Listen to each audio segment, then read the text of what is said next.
Hello there. We are in the Japanese doll annex, and I call it an annex because there was a little bit of a territorial turf war within Julie's house over some of the Western dolls and what I feel to be the most important category of her collection, the Japanese doll. The compromise was an annex wing with Japanese dolls so that I have room to play, room to grow, and we're here to explore a little bit of what Julie has collected over the few years that she's been focused on this section. And it is a wonderful selection. I think you guys are going to really enjoy learning a little bit more about Japanese dolls, but with a very narrow lens focused on the category of art dolls that Julie has focused in.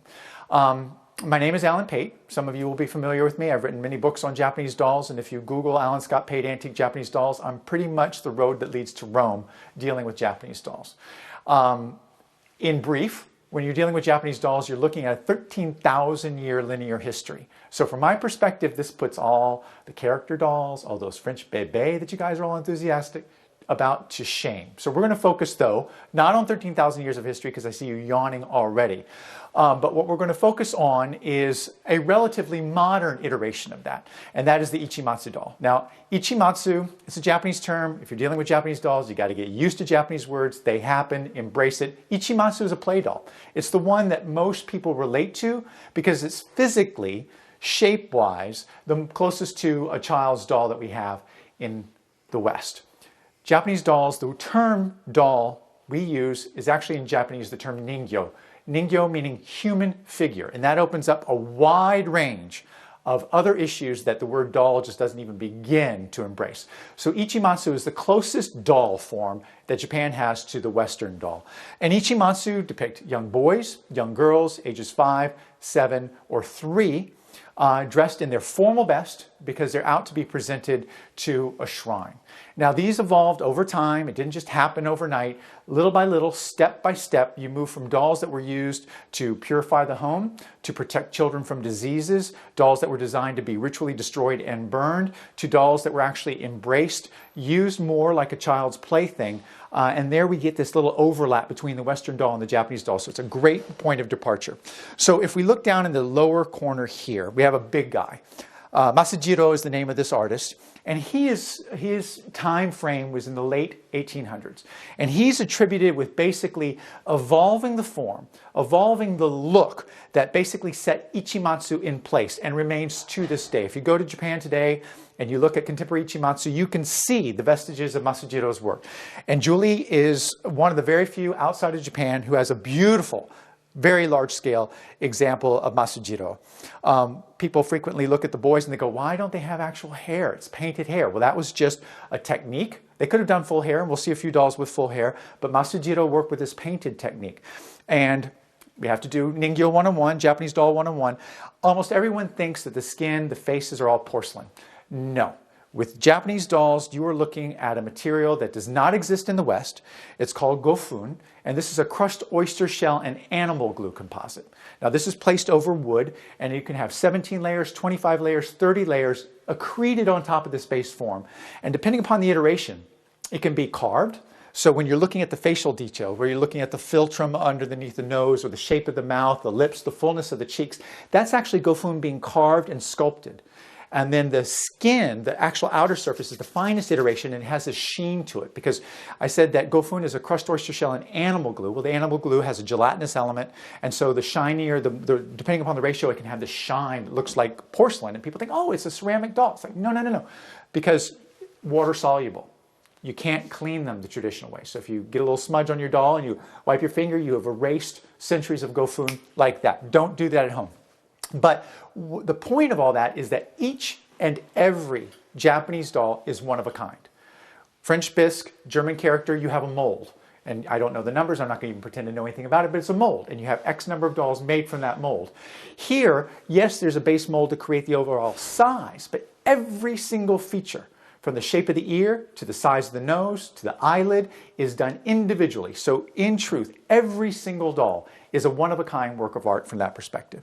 So we're talking about ichimatsu at large, and this shelf is wonderful because we have a range of dates, we have a range of styles, but also we have the most important lineage, and that's the lineage of doll artists that we're going to talk about most today. I mentioned Masujiro, but the Goyo lineage, Hirata Goyo the first, trained in a style of doll making that was hyper-realistic. He would make a doll that looked photorealistic.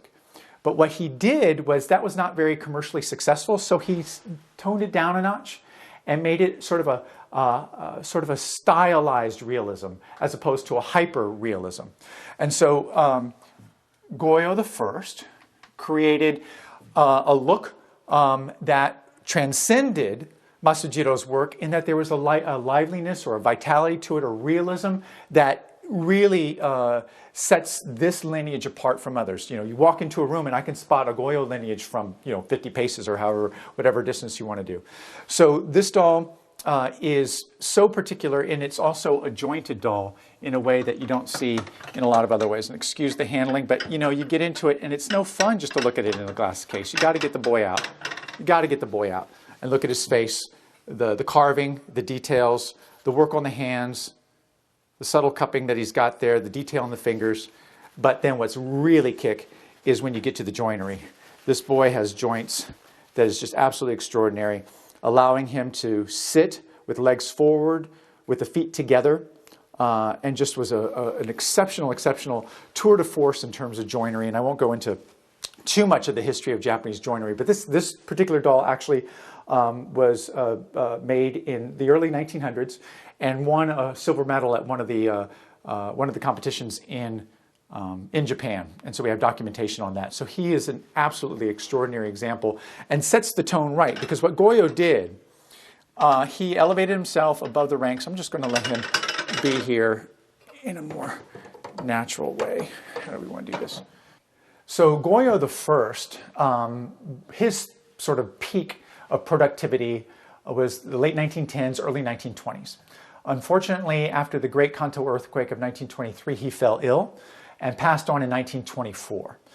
That left his son, the second generation of Goyo, to take on the family lineage. And if you know anything about Japanese lineages and craftsmanship, they study for 50 years on a particular art form before they're even deemed to be able to take on the mantra or the mantle of their master, so to speak. So father, son, passing it down in the family. Goyo took over the reins in his early 20s, which was unheard of young. A huge responsibility, but fortunately for the Goyo family, Goyo II was brilliant. And I don't mean just minorly talented. He was off the charts, exceptionally talented. And so he took over the family lineage. And this piece is actually quite interesting because it was a collaborative effort. This is Goyo II working on the face and the body, but his father did the hands. And you can see the same cupping kind of component. This was a signature element of the father, not the son. And so this was actually a collaborative doll, sort of transitional moment for Goyo I passing the reins on to Goyo II. So there's a lot of similarities, but you can see that Goyo II in his faces has just a different sensitivity, and I think took it up a notch. So Goyo II, and from now on I'm just going to call him Goyo because he eclipsed the entire family. So Goyo went on to become the first Japanese doll artist to be declared a living national treasure. Now that didn't happen until 1953. So Goyo took over the reins of the family in the early 20s, and he spent the rest of his life dedicated to transitioning Japanese doll making from a craft, where people consider it a craft, non-artisanal, non-artistic endeavor, to doll as art. And he literally founded the Japanese art doll movement in the late 1920s and waged a vigorous campaign to be included in imperial art exhibitions. And he did this by notching it up again and again and again, creating dolls that people looked at and they could not help but see them as an artistic form. Now the ichimatsu form, these play dolls, was a sideline. He was doing this, making his living. They were very, very popular. But it was his artistic dolls that really set him apart and basically set the course for Japanese doll development beginning in the 1920s forward. So just as a comparison, another very, very popular and very, very successful ichimatsu doll maker is this from the Shokensai lineage. And if you do a comparison, this is the poster child of what a Japanese ichimatsu doll looks like, basically from the 1930s onward. But if you do a comparison, wonderful doll. Absolutely, you can't say anything bad about it. A great skin tone, great face shape. But if you do a comparison, please. I mean, there's an obvious reason why Goyo set the chart to a different level.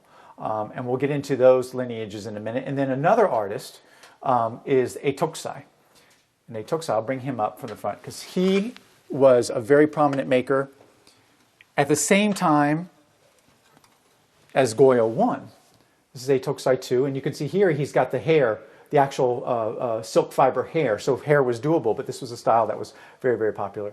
But again, if you do a comparison, lovely face, lovely, but mouth open, very unusual. But again, the sense of realism. This is what Goyo was going for. He wanted naturalism. These are a little stiff, a little static. They're beautiful, but more not alive. You know, whereas you get into the Goyo lineage, it's just absolutely extraordinary, and it's a journey that never ends.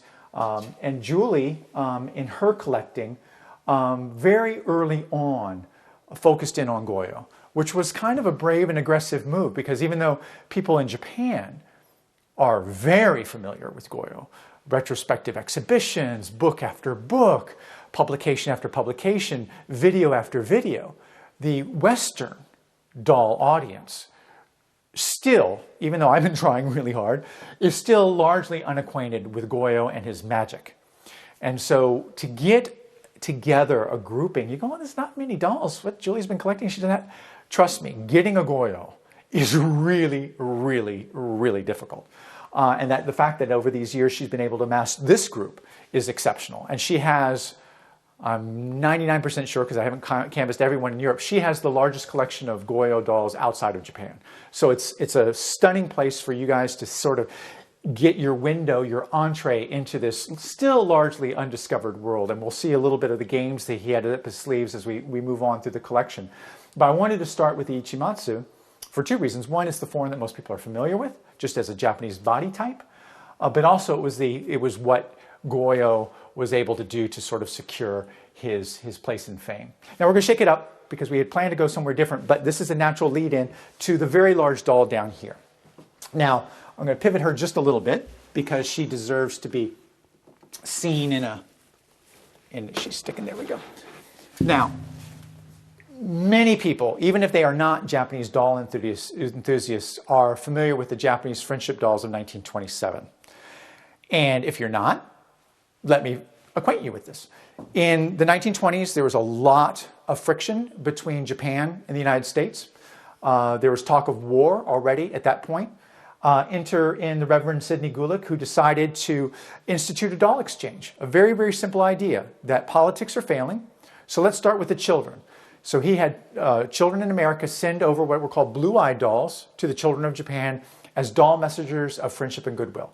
They went with passports. They went with letters of greeting. This is what we do at our school. What do you do at your school? The idea was to use dolls to form a bond with the next generation, because the current generation had clearly failed. Well, they ended up getting together 12,769 68 of these very beautiful but store-bought dolls. Simple, simple, simple. Sent to Japan, and Japan having this robust doll culture in which dolls ningyo mean something within the Japanese context. When these dolls arrived, it was literally a diplomatic home run. You went from anti-American sentiment to people on the streets flying American flags, loving America. And it was amazing. A simple gesture. Dolls speak. Dolls talk. That's why we're all talking about this now. Well, if you know Japanese culture, you can't just get a gift and say, well, thank you very much. You have to have a reciprocal gift. So rather than matching the 12,700 odd blue-eyed dolls with 12,700 odd black-eyed dolls or black-haired dolls, they decided to do something completely different. And they embarked on a program through the Ministry of Education to create 58 large-scale ichimatsu dolls. Large scale being basically 33 inches, almost child size. And these dolls were to represent, you go 58, what does 58 represent? Well, that represents Japanese political topography. So you have the 6 principal cities, you have the 4 overseas territorial holdings, and if I've done my math right, you have the, 48 basic states. They're called prefectures, and each doll was to represent one of those. So they had a competition of sorts where any doll artist that wanted to participate in this was given basically a blank template. They wanted all dolls to be sister dolls, so they were all exactly the same size. But using that gofun that I described earlier, each artisan was able to create an individual child, right? And then once that was created, they selected the best 58. They were outfitted with exquisite and very expensive kimono. They were also given a lacquer trousseau and consisting of almost 60 pieces of lacquer. It was a tea set. They were trunks for furniture. There were little whisks. There were screens. It was absolutely amazing. And in November of 27, these 58 children with trousseau arrived on the shores of San Francisco and began a journey as ambassadors of goodwill from Japan to the children of the United States.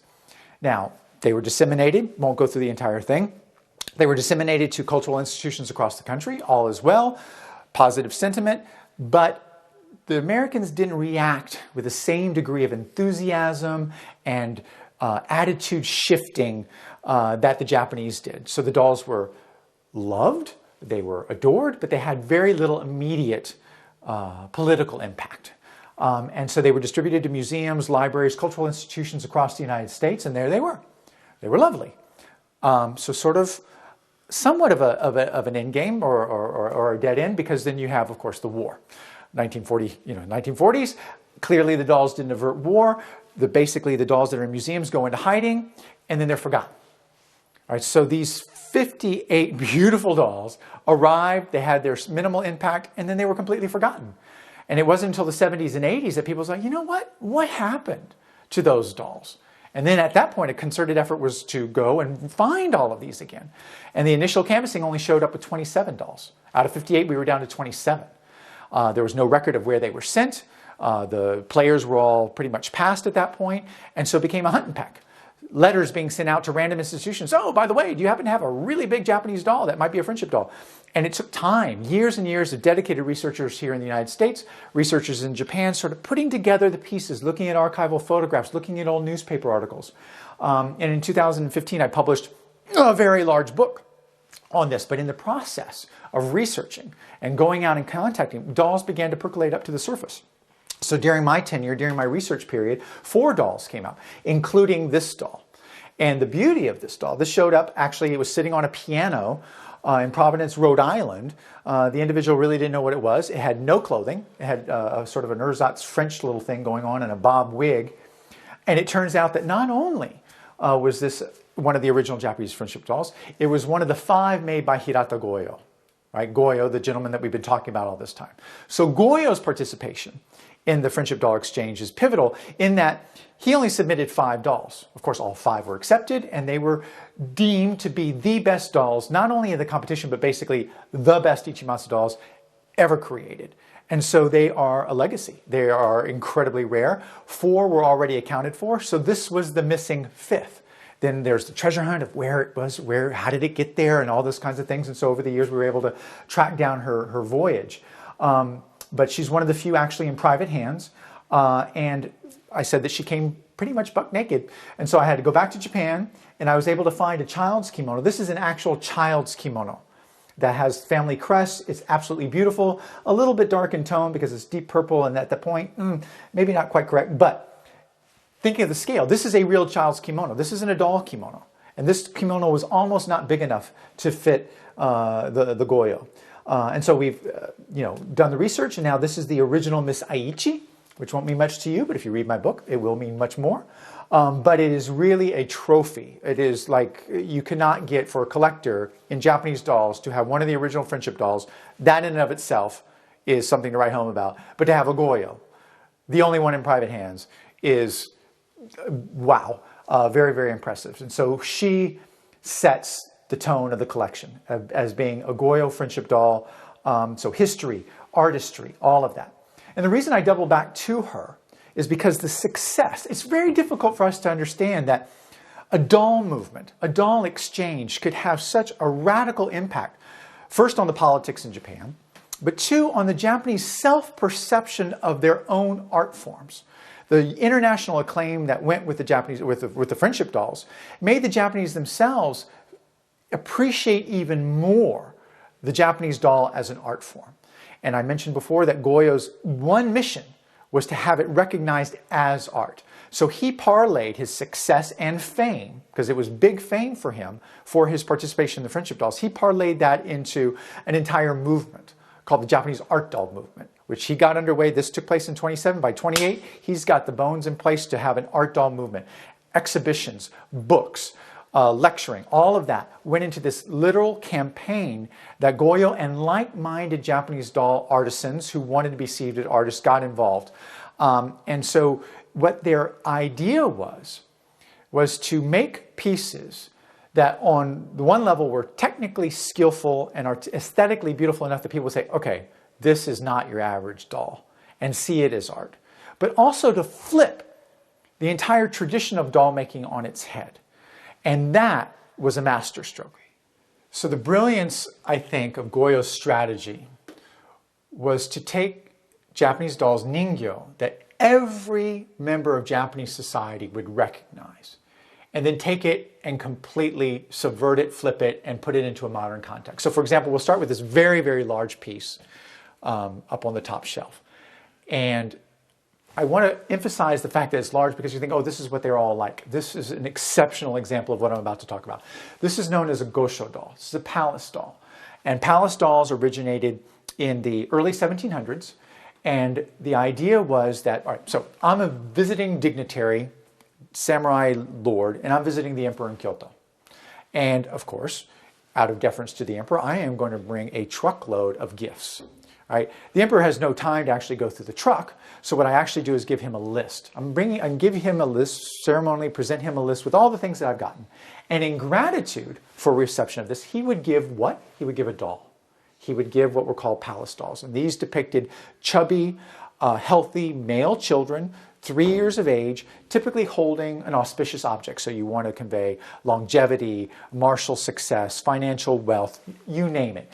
And so this daimyo, this military lord, would take this doll, and this would be a treasured piece because it came from the hand of the emperor. And so what I like to analogize is like this idea that a doll is a political tool. One, we've seen that a little bit with the friendship doll, but imagine, Nixon opening up China, or Reagan going to Gorbachev and saying, we are so glad our countries are getting together, here's a Barbie. It's just not going to happen. But within Japanese context, dolls have been used as political gifts for centuries. And so dolls, Gosho, palace dolls, Gosho means palace. So palace dolls became an iconic form. Corpulent children. Gofun in its native state, if you will, is white. You'll see that most of the dolls we've been looking at have a skin tincture to it. But Gofun, the crushed oyster shell and animal glue, in its native state is white. And that was what was prized. White symbolizing the imperial nobility, not in the sun, not suntan. White also having Shinto overtones of purity. And so this white chubby child holding an auspicious object was bedrock to Japanese doll culture, instantly recognizable. So part of the art doll movement was to take forms like the Gosho, but interpret them in wildly, manically different ways. And you see the seeds of this a little bit in Goyo's father. And so I think maybe Goyo got some of the idea of his dad. So we're going to drop down here. And this is by Goyo, the first generation. And this is actually a title piece dealing Mountain Child, Daidozan. Daidozan was actually a child prodigy sumo wrestler. Back in the 1700s, chubby child, if you will, but was actually paraded out at the beginning of sumo matches, and he would go through the ritual gestures as a way to sort of kick off the games, if you will. And so Goyo the first did this daidozan. But whenever you start dealing with a doll depicting a child, particularly a semi-naked child, boom, you have to think Gosho. That's the only dot that you can connect. And so part of the brilliance of Goyo's lineage, first with the father, but then Goyo, as we'll see, was taking these touchstones of Japanese doll culture and then stretching them, elasticizing them in a way that made people see them in a completely different way. No longer is this your granddad's Gosho. This is now art. This is something different. This is challenging all the conceptions. And so here, this is a good example. So the Gofun here, very, very white. Here, very, very pigmented. Here, the eyes are carved and painted. Here, they're inset glass. So you have this transition that took place in doll technology beginning about 1850, where they started doing inset glass eyes and they started experimenting with realism by white. Yes, it's symbolic, but it's not, no one's that white. And so they started playing with pigmentation in the Gofun to give a greater verisimilitude with actual skin tone. And so having these in the same frame or together is a great way to contrast very classic traditional doll craft, because the person who made this was skilled, but he never would have seen himself as an artist. It was not a piece he would ever have signed. It was just what he made. He made it well, but he was just making it. Whereas when you start getting down into Goyo, they're titling their pieces. Right? Goyo was the only one out of all the friendship dolls makers to actually sign. In the back, we're not going to do it now, but if you lift up the back of her head, he actually signed his name, carved his name in the back of the head, Goyo, Hirata, made. And so this sense of artistic pride transcends artisanal craft, where someone's just cranking it out, good, bad, or indifferent. The artisan versus the artist. The artist is intentional. He has vision. He's creating newness, and he's signing it and owning it as a work of his own. And so again, this is Goyo 1. And so we're going to make a flip here, and we're going to see where Goyo 2 took that and what actually propelled him to even greater stardom. So this idea of taking this form that everyone recognizes as a Goshu, or as a child holding an auspicious object, Goyo 2 took this to the next level. And I want to focus on this piece right here, because this is really kind of says a lot of what I want to talk about. So if you look at this, on one level, it's a completely amazing artwork. You have a young boy gazing at something, and in this case it actually is a sparrow, sort of absent-mindedly chewing on his nail. He's so enthralled, he's kicked off one of his sandals, and he has the big toe of one foot overlapping the other as he's sort of rubbing them together as he looks at this bird. The entire figure is fully carved. Silk hair, the insect glass eyes, but also very darker, pigmented Gofun. But so on the one hand, this is just a wonderful artistic interpretation of a child looking at a sparrow. But this is also a Goshu doll. This is, without question, derived from the palace tradition of young children, in this case, looking at an auspicious object as opposed to holding it, but taking it to a completely different level. If this piece had been shown to an artisan from 100 years prior, it would have been revelatory. It would have been jaw-dropping, and they would have said, what is that? But Goyo started experimenting with this form in the 1930s, and he did a number of iterations of young children in various poses, mesmerized, spellbound, and or holding an object. And so similarly, this one's a little bit harder to pick up because of the rice bowl. Rather than auspicious, he went with sort of more quotidien. So here's a young boy. This is called birthday.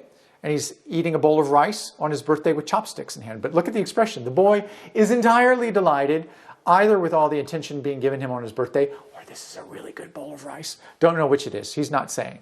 So this was this theme and trend that Goyo was pursuing on somewhat of a commercial level, but also wooing the popular audience. Because on the one hand, he wanted to be accepted by the powers that be, to be included in the imperial exhibitions, what's called the Teiten, which he succeeded in 1936. But he was also, it wasn't about the medal, or it wasn't necessarily about being embraced by the art elite. He wanted the everyday man to look at Japanese dolls differently and see them as art. And so for me, this series and what he was doing here was to capture the public eye and capture the public heart. And I think he succeeded admirably. Now we've talked about Goyo 1, who basically started the ball rolling using this hyperrealism and distilling it down to a naturalism that was so successful and so extraordinary. Those skill sets were passed on to his oldest son, which is Goyo 2, but there were more boys. So this is actually one of Julie's favorite and is actually a major crowd pleaser. This is actually Goyo's younger brother, Yoko. And this depicts a young boy gazing very intently at an object, and it's actually a jumping frog. But he's got his little hiney stuck up in the hair, very well detailed. But this, again, is a play on another form of Goshu called a hai-hai, which is a crawling baby. And everyone who is familiar with Japanese dolls, particularly with Japanese Goshu dolls, would say that this is a very modernist interpretation of a hai-hai. And that's all I see when I look at it. It's going to be very difficult for the camera to pick up, but it has real eyelashes. The hair is, the ears are just extraordinary, but then also his gaze rests his chin on his two fingers or on his hands as he gazes, and again with his little tush up in the air. You gotta love it. But they were not the only ones. I said that Goyo started an art doll movement, and there were arguably about 15 players, if you will, each working in different genres that were sort of in their own way, with varying skill sets, some more successful than others, contributing this sense of doll as art. And Kogyo, this is a new acquisition, just brought this back from Japan. Kogyo was a contemporary of Goyo, but you can see he was pretty much doing exactly what Goyo was doing, and very successfully. So here you have a young boy seated. This is the same figure that we saw with White holding the biwa up in the other corner, except here he's sucking his thumb. Right? So naturalism, not static, not fade, but just complete naturalism. The boy is just sucking his thumb, absently looking at an object rather than holding it. But very, very well done. Incredible personality. And it was pieces just like this that allowed Goyo to go on, win the hearts, and then ultimately get accepted into the imperial exhibitions, and then, as I said, in the 50s, be designated as a living national treasure. So in this very short space of time and in a compact space, we've been able to explore one narrow slice. And I'm going to emphasize how narrow this slice is. It's a luscious slice. I love this slice of Japanese dolls. But we've gone from the mid-1800s all the way to 1935 and in that range. And we've explored a wide variety. Yet, this is just the beginning. It's the proverbial tip of the iceberg. And literally, I've written a number of books. And if you go on my website, Alan Scott Pate, AntiqueJapaneseDolls.com, you can see the number of books, and it's because this is a deep pool. Our toes are just touching the edge of the water, and I encourage you to go deep. Buy later, dig deep now. It is a fun and fascinating world, and I hope you will come and join me. Thank you. Well, you've all had the pleasure of hearing Alan Pate give what from him I'm sure was a very brief preview of some Japanese dolls, and he is also an extremely accomplished writer and researcher. I think that is your main love, isn't it? It is. If I could just get away with just doing this, but you have to have the material too, and you provided me with a lot of grist for my mill. But I mentioned some of the books. This is the book on the friendship dolls, and if you get a little sense of the scope, 560 beautiful pages. If you ever want to learn about the friendship dolls, or have a really pretty doorstop, this is the way to go. But because the world is large in Japanese dolls, I've also done introductory books, and Julie's kind enough to give me a little bit more video real estate time just to show the covers for those. And you can Google them, you can Amazon them, you can go to my website, as I mentioned before. But anyone who's more interested in Japanese dolls, the history, the culture, and why they are what they are, these are the way to maybe dip your toes in that water a little bit. And I would add that they have some amazing photography. I mean, just gorgeous, all through the book. So, just opening arbitrarily, you could see just beautiful colors. Pictures. And I'm used to that. Yes, even some people have a lot in their collection who will go nameless. True confessions. I'll take that opportunity to make my exit. Thank you, Julie. Thank you.